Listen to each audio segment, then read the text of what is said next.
Между тем, Министерство экономического развития и промышленности республики продолжает принимать заявки от предпринимателей на предоставление субсидий. Регион готов возместить часть затрат, связанных с ведением деятельности бизнесменов в условиях коронавирусных ограничений. Прием заявок начался 17 ноября и завершится 30-го. Подать заявление можно во всех отделениях МФЦ, а также в самом профильном ведомстве. Получить данную меру поддержки могут две категории субъектов малого и среднего предпринимательства.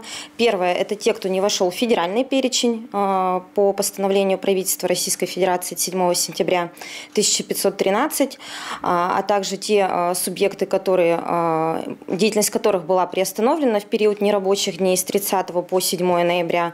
А также вторая категория – это субъекты малого и среднего предпринимательства, чья деятельность была приостановлена в соответствии с указом главы Республики Коми с 8 по 14 ноября.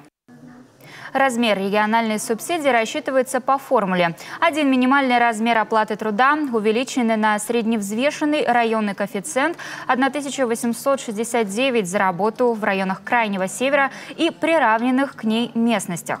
После чего сумма умножается на количество работников, и их численность будет предоставлена налоговой службой.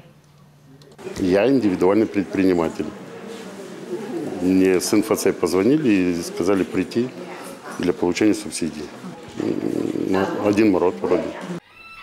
В Министерстве экономического развития отметили, по всем вопросам можно обратиться также на горячую линию центра «Мой бизнес» по телефону 8 800 301 59 59. Напомним, прием заявок завершается 30 ноября. Предпринимателям нужно лишь подать заявку, иные документы не требуются.